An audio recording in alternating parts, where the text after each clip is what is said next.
Want to know how to build a pressure washing business, how much money you can make, and everything you need to know to get started?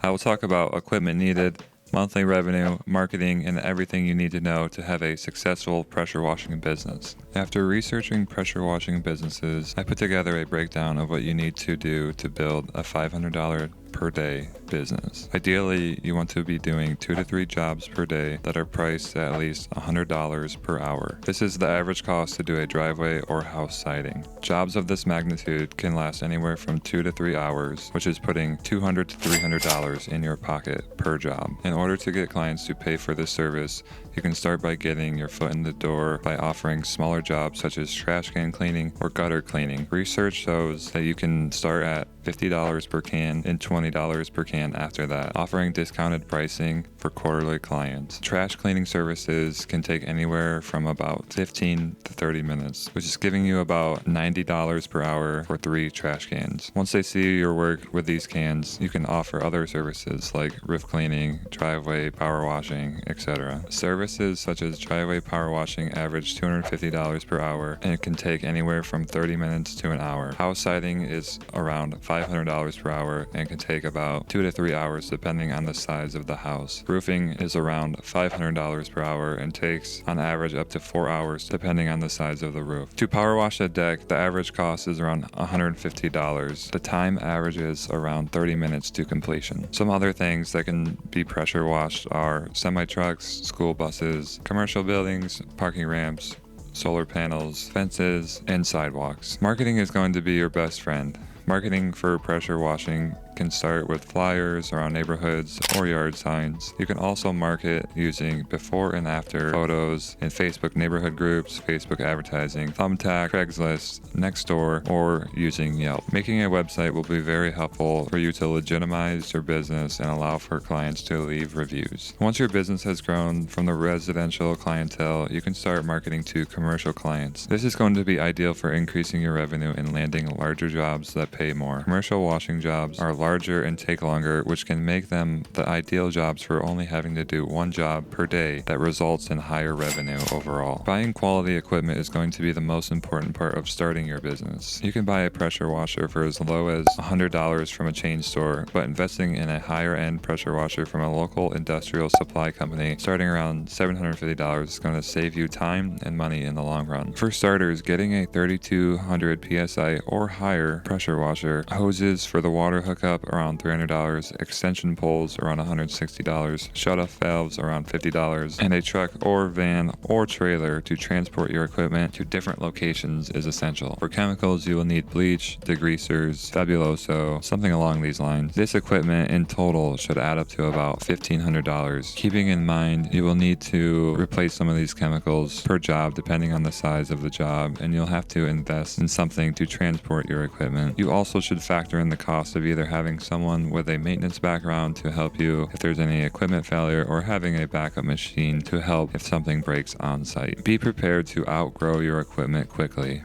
As your business grows, be ready to invest in more expensive, higher efficient machinery. General liability insurance is important to have to legitimize your business. Different plans range in amounts, but expect to spend around $3,600 per year in insurance fees. Following up with clients is extremely important as well. Your business is going to grow based on word of mouth, good reviews, and returning clientele. One way to make sure you are keeping in contact with a client, no matter how small of a job you do for them, is using CRM and sending out automated check-in emails, or when you are running specials, sending emails so they can book more services with you. Another important part of the pressure washing business that can get you more jobs in the future is the work you do in the off-season. Jobs like landscaping, snow removal, even light hanging can be jobs to do in the winter months that can expand your clientele and keep you earning money year-round. It is important to value yourself and your time as a business owner. If you need to pitch your clients when giving them a quote, you can include things like costs for protective equipment, travel time, and labor as reasons for changing what you do. You can also research prior to giving quotes of companies around your area and have comparisons for what they charge. Starting with friends and family is always a good way to give discounted pricing to start your business and start spreading the word of mouth around the area. Remember, when you start your pressure washing business,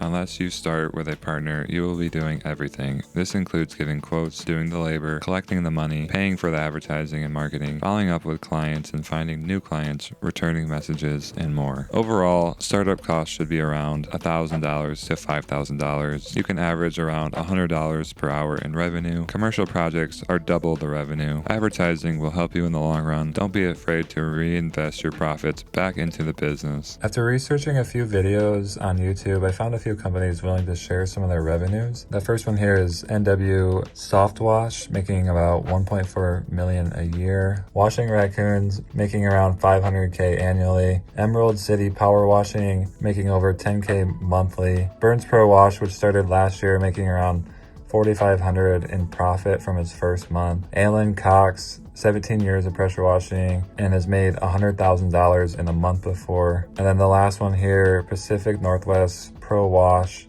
making around 300,000 annually. These are some pretty amazing numbers from solo entrepreneurs and a few companies that only have 3 or less employees. If you're looking to get started in this, check out videos on YouTube, do your research, be patient, and just get started. So I bought this pressure washer about a year and a half ago, Briggs in Stratton.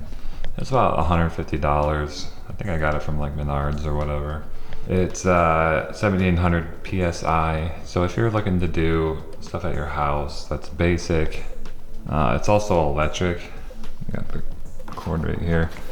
Most of them, the other ones are gas because you can get a higher PSI out of it, and you'll be able to do a lot more stuff with it.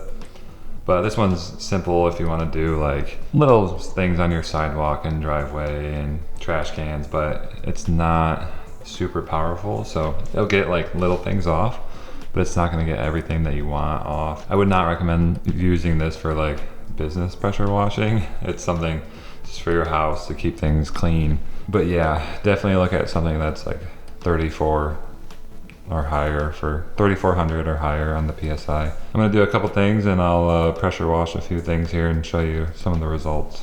So this pressure washer does pretty well. As you can see, it's getting most of the stuff off, and some of the harder stuff will stay on there longer, and that's because of the PSI.